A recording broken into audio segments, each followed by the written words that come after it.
नमस्कार, मैं हूं आकिब जावेद और आप देख रहे हैं द बॉस न्यूज।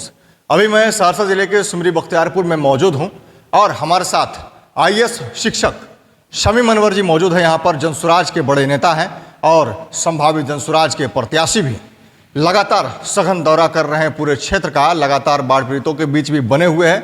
इसी बीच पार्टी जनसुराज जो है 2 अक्टूबर को लॉन्च हो चुकी है और सभी के चेहरे पर मुस्कान है। इनके चेहरे पर भी मुस्कान उस दिन से कुछ ज़्यादा ही हो गया है। आज पार्टी को लेकर के कुछ मीटिंग रखी गई थी, यहाँ पर प्रखंड स्तरीय मीटिंग रखी गई थी। इनसे बात करके जानने का प्रयास करेंगे कि उस मीटिंग में क्या फैसला लिया गया, क्या रणनीति पर चर्चा हुई।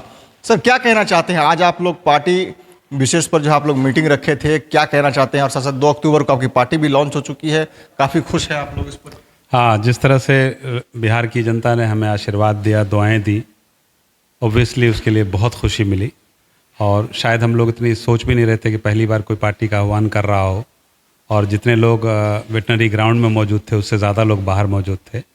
तो ऑब्वियसली इस तरह का ग्रांड वेलकम से सभी लोग कार्यकर्ता जितने भी हैं, हम लोग भी हैं, प्रशांत किशोर भी काफ़ी खुश हुए और उसके बाद से थोड़ी हिम्मत बढ़ी है हम लोगों की। क्या लगता है जितनी भीड़ आप लोग सोचे थे उससे कहीं ज़्यादा भीड़ तो नहीं आ गई थी? वाकई उससे बहुत ज़्यादा आ गई थी। उतना हम लोग नहीं सोचे थे, जबकि बाढ़ के इलाके से आप देख लीजिए, सिमरी बख्तियारपुर से, सहरसा से बहुत लोग ऐसे थे जो जाने वाले थे। मैंने खुद 2 बसेस की थी, फिर बाद में कैंसिल करनी पड़ी क्योंकि लोग थोड़े डर से गए थे। उसके बावजूद जितनी भीड़ थी वहाँ पर वो हम लोगों से सोच से परे थे और वाकई काफ़ी हिम्मत अफजाई मिली है इससे। आज की मीटिंग किस स्तर पर और किस चीज़ पे? वो पार्टी बनने के बाद हम लोगों की जो रणनीति है वो ब्लॉक लेवल पे जो हमारे ऑफिशियल्स हैं, जो जनसुराज के ऑफिशियली इलेक्टेड मेंबर्स हैं, उनसे मैंने अभी जैसे सलखुआ प्रखंड के हमारे जितने मेंबर्स थे उनकी एक छोटी सी मीटिंग रखी थी कि आगे की रणनीति क्या होनी चाहिए। जो हमारी मैनिफेस्टो के 5 मुख्य बिंदु हैं उस पे लोगों को अवेयर कराया। खास करके ऑफिशियल्स को मुझे लगा कि जानना चाहिए उनको, ताकि वो लोगों के पास जाएं तो कई सारे सवाल उठेंगे। तो हमने पहले तो मैनिफेस्टो की बात करी कि जो 5 मेजर पॉइंट है वो क्या है हमारा। जैसे प्लान का है कि 1 साल के अंदर हम लोग प्लान बंद कर देंगे, जितने भी युवा हैं 10,000 से 15,000 की उनको नौकरी दी जाएगी। वृद्धा पेंशन की बात हो रही है, विकलांग पेंशन और विधवा पेंशन की बात हो रही है। उसी तरह से विश्व स्तरीय शिक्षा की बात हो रही है। उस तरह से किसानों को जो से मुफ्त मजदूरी की बात हो रही है। औरतों को जो है एकदम न्यूनतम दर पर ऋण की बात हो रही है।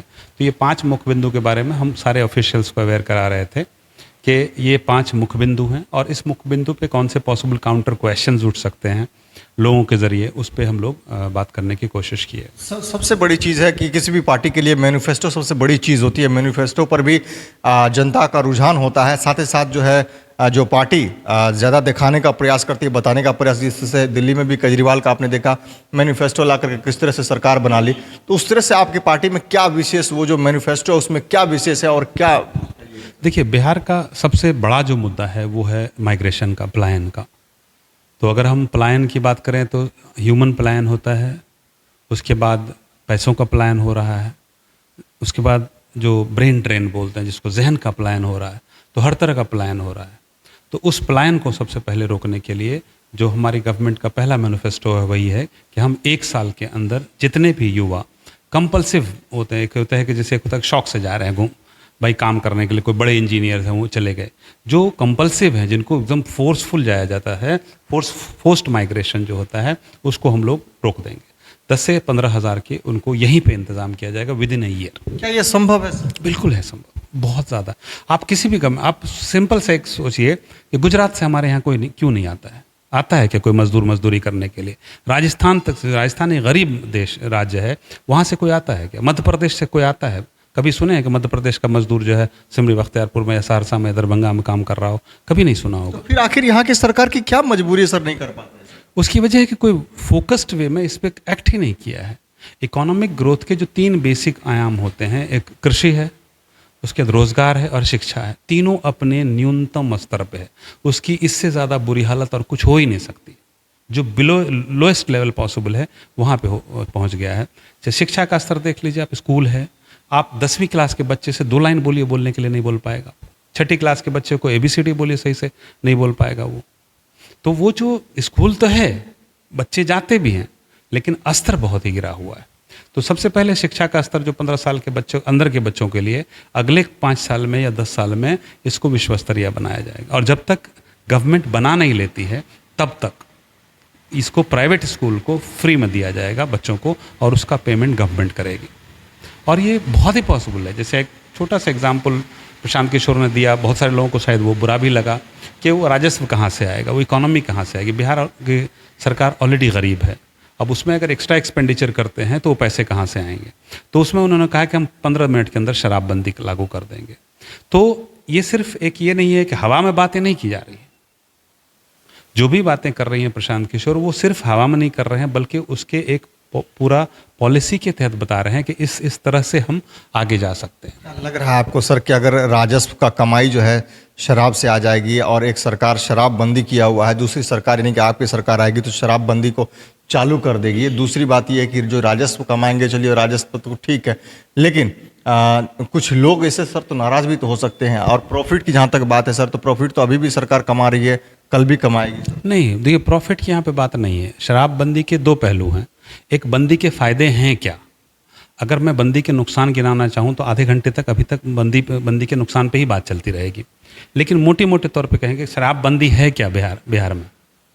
गवर्नमेंट ने बैन कर दिया है तो सचमुच बैन है क्या, नहीं है। आप यहाँ चाहिए, यहाँ पे आपको होम डिलीवरी मिल जाएगी। कॉस्टली हो गई है चीज़ें, लोग इलीगल तरीके से इसमें शामिल हो रहे हैं। जैसे ही इलीगलिटी बढ़ती है क्रिमिनलाइजेशन बढ़ता है। आप देख लीजिए 15 साल के बच्चों के हाथ में कट्टा डाल दिए हैं आप। जितने भी गरीब लोग हैं वो तस्कर बन गए हैं। 2-4 माफिया हैं जो ऊपर में बैठे हुए हैं, उनको कोई नहीं पकड़ता है, गरीब बच्चे पकड़े जाते हैं। उसके बाद ना बंदी है, शराब बंद हुआ नहीं है। लोगों को जो पीते हैं उनको पीने की जो आदत लत लगी हुई है, उसमें से 90% आज भी पी रहे हैं। पीने की वजह से उनको कॉस्ट ज़्यादा पड़ता है, और ज़्यादा कॉस्ट की वजह से उनकी आय तो बढ़ी नहीं, लेकिन कॉस्ट हम मान लें कि 100 रुपया कमाते थे पहले, 20 रुपये का शराब पीते थे, 80 रुपया फिर भी घर में बचता था। आज 100 रुपया कमा रहे हैं, 100 से घट ही गया है। 80 रुपया कमा रहे हैं, 50 रुपया का शराब पी रहे हैं, घर की हालत क्या होगी। तो जो लोग शराब पी रहे हैं वो पी ही रहे हैं, उनको मिल ही रहा है। ऐसा थोड़ी कि पूरा बिहारी शराब पीता है। 5% लोग नहीं पीते हैं, 10% लोग पीते हैं मुश्किल से। अगर वो 10% नाराज़ भी होते हैं तो हुए हैं भाई, बात नाराज़गी की नहीं है ना, बात बिहार के उत्थान की है। उसके लिए अगर कोई कॉस्ट पे करना पड़ेगा तो रेडी है भाई, ठीक है। हमारी सरकार नहीं बनेगी फिर, अगर सब लोग नाराज़ हैं तो मत बनाइए। बात यहाँ पे है कि शराबबंदी से नुकसान कितने हैं। राजस्व का सिर्फ नुकसान नहीं है, लोगों का भी नुकसान है। आज की डेट में जो गंदी शराब पी के मरने वाले लोग हैं हज़ारों हो गए हैं। घर घर शराब बनने लगा है, कच्ची शराब बनती है जो बिल्कुल इलीगल जब होता है तो वो चुरा के बनता है, चुरा के बनता है तो उसमें कुछ भी डाल दिया जाता है, फिनाइल तक डाल के लोग बना रहे हैं और वो लोग पी रहे हैं। 10 साल के अंदर सबके फेफड़े खराब हो जाएंगे। आज देखिए सड़क पे लोग फटाक से गिर जाते हैं बिहार में। तो उसके जो नुकसान है उस पर देखना पड़ेगा। शराबबंदी शराब एक सेंसिटिव इशू है तो उसको टच ना किया जाए, ये सोच करके गवर्नमेंट नहीं चलाई जा सकती। शराब बंद करके शराबबंदी को ख़त्म किया जाएगा, ख़त्म करके उसको रेगुलेट किया जाएगा। रेगुलेट करने का मतलब है कि अगर गवर्नमेंट की रेगुलेशन में कोई चीज़ होती है तो उसमें इलीगलिटी नहीं होती, क्रिमिनलाइजेशन नहीं होता है। आज भी सब चीज़ें बोले माफिया कमा रहे हैं, गरीब बच्चे और गरीब जवान जो है वो औरतें जो है वो भूख मर रही हैं, पकड़े जा रहे हैं, क्रिमिनल एक्टिविटी कर रहे हैं, कट्टे उठा रहे हैं। सरकार को राजस्व नहीं मिल रहा है। उसी राजस्व को उस प्रकार क्लियर कट बोलते हैं कि इसको अलग रखा जाएगा और इसको हम निवेश करेंगे, इसको शामिल ही नहीं करेंगे इस पैसे में। हम अपने विश्व स्तरीय शिक्षा का इंफ्रास्ट्रक्चर लगाएंगे। आप लोग बड़ा बड़ा दावा कर रहे हैं कि हम उद्योग लगाएंगे, हम ये करेंगे वो करेंगे। बड़ी बड़ी सरकारें आई चली गई बिहार से, लेकिन आज तक कोई उद्योग धंधा नहीं लग पाया। हमारे बच्चे यहाँ से जो है बाहर जाते हैं पढ़ने के लिए भी, हमारे बच्चे यहाँ से कमाने के लिए भी बाहर जाते हैं। वो चीज़ वहाँ भी मुख्यमंत्री है, उप मुख्यमंत्री है, सब कुछ है, सिस्टम वही है, कानून वही है, वहाँ सारी व्यवस्थाएं हैं। बिहार में क्यों नहीं व्यवस्था? मेन वही वजह है कि मैंने वही चीज़ कहा कि फोकस्ड वे में, एक तो हमको लगता है कि भरोसा नहीं है गवर्नमेंट को, बिहारी माइंड्स पे भरोसा नहीं है, इसलिए वो निवेश कर नहीं पाते हैं। जो 3 बेसिक हैं, किसानी से कमा सकते हैं आप, रोज़गार से कमा सकते हैं आप, एजुकेशन से कमा सकते हैं। मैंने बताया ना कि तीनों चीज़ अपने न्यूनतम स्तर पे। जैसे ही इसको बढ़ाएंगे, हम आज 2 रुपये ज़्यादा कमाते हैं और बच्चों के और अपने दोस्तों के कंपैरिजन में, क्योंकि हम थोड़ा बेहतर पढ़ लिए, ठीक है। कोई और नहीं पढ़ पाया, वो नहीं कमा पाया, जो पढ़ लिया वो कमा रहा है, जो दुकानदार है बढ़िया से वो कमा रहा है, जिसकी खेती है वो कमा रहा है। अब वहाँ पे तीनों चीज़ में अगर स्तर अगर न्यूनतम हो जाए, देखिए एक रिवोल्यूशनरी आइडिया ला रहा है वो बंदा, यकीन मानिए। वो कह रहा है कि हम लैंड रिफॉर्म लाएंगे, भूमि सुधार। भूमि सुधार अपने आप में एक ऐसा आइडिया है जो कि अच्छे अच्छे लोग पागल हो जाएंगे। जितने बड़े लोग हैं, जो बहुत ऊंचे लेवल पे लोग हैं, जिनके पास 200-300 बीघे ज़मीन है, वो कभी प्रशांत किशोर को साथ नहीं देंगे, क्योंकि वो बोल रहे हैं कि नहीं, हम भूमि सुधार लाएंगे।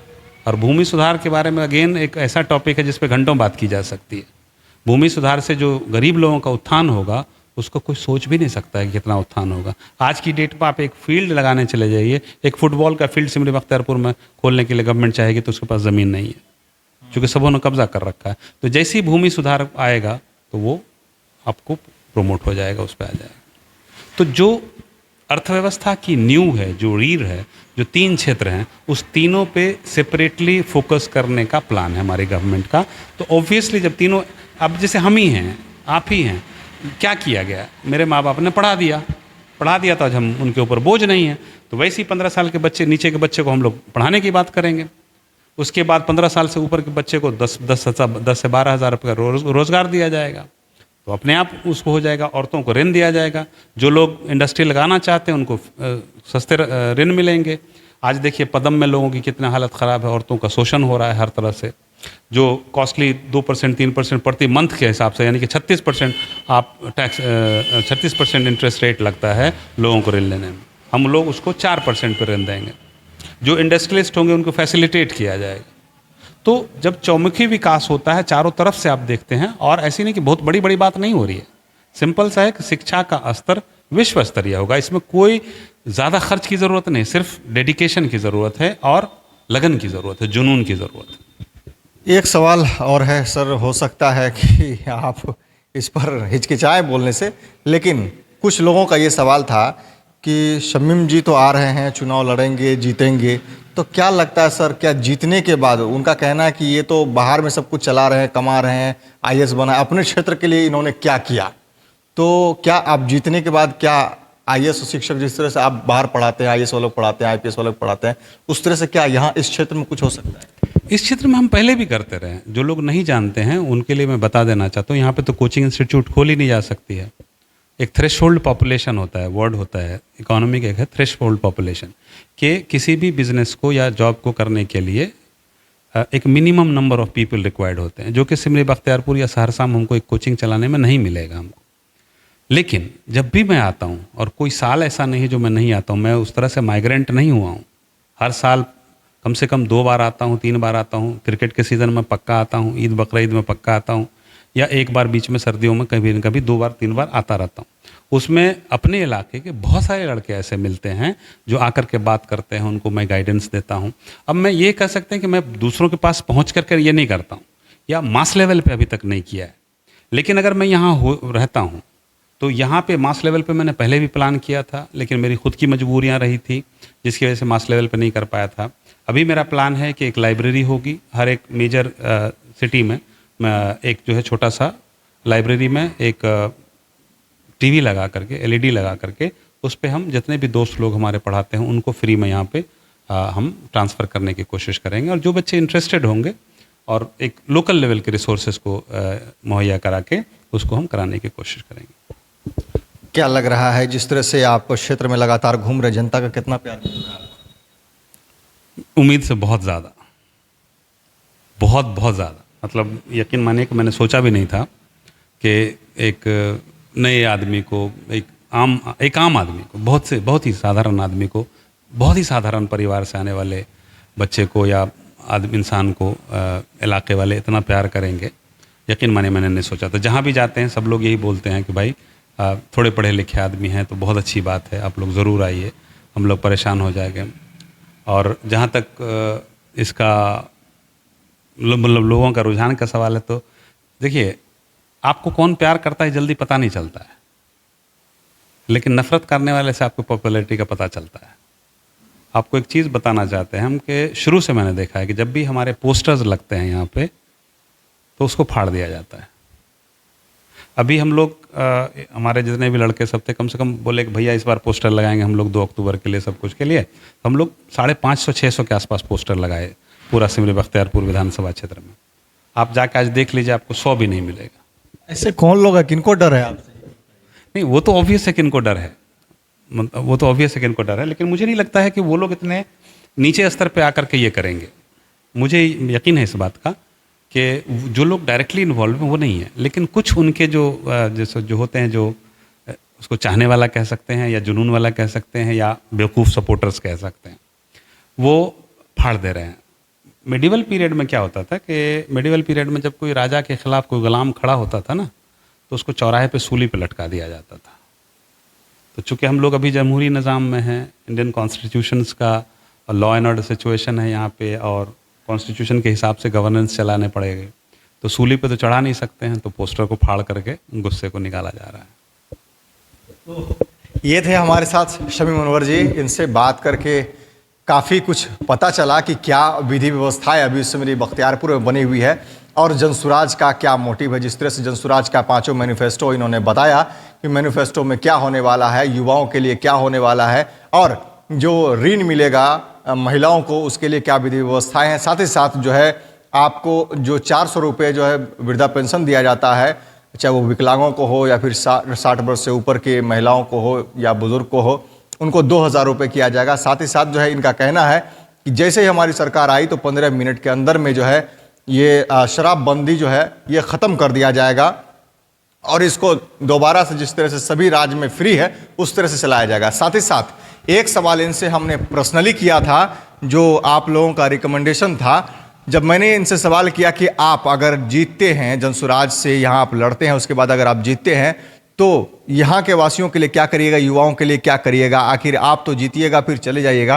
तो लेकिन इन्होंने कहा है साफ तौर पर कि हम लाइब्रेरी बनाएंगे और लाइब्रेरी में एक बढ़िया टीवी का व्यवस्था करेंगे, जो बड़ी वाली टीवी स्क्रीन होती है, और वहाँ पर ऑनलाइन क्लास करा करके जो बच्चे इंटरेस्टेड होंगे IPS IAS बनने का प्रयास करेंगे, उनके अंदर अगर चाह होगी तो उनको हम ज़रूर पढ़ाएंगे। और अपने से ही नहीं बल्कि अलग अलग जगह के जो बेहतरीन टीचर हैं उनको भी हम ट्रांसफ़र करने का कोशिश करेंगे और उनसे बच्चों को पढ़वाएंगे ताकि यहाँ के बच्चे विकसित हो। साथ ही साथ जनसुराज का जो मोटिव है, जनसुराज का जो अभियान है बिहार को बदलने का, उसमें जनता को बढ़ चढ़ करके हिस्सा लेना चाहिए ताकि यहाँ के लोग, क्योंकि आप एक बात तो साफ तौर पर जानते ही हैं कि यहाँ के लोग, आपके बच्चे जो हैं पढ़ने के लिए दूसरे राज्य में जाते हैं। यहाँ के बच्चे जो है, जो आपके बच्चे हैं, यहाँ से कमाने के लिए दूसरे राज्य में जाते हैं, लेकिन आप देखते होंगे कि दूसरे राज्य के लोग यहाँ पर नहीं आते हैं। वजह क्या है?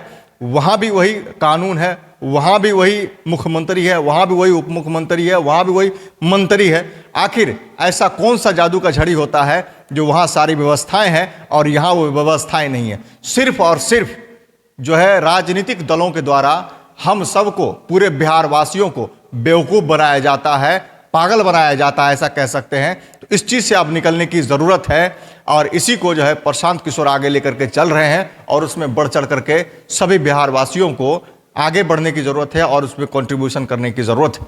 ऐसे ही खबरों को देखने के लिए आप बने रहें हमारे साथ और देखते रहें द बॉस न्यूज़।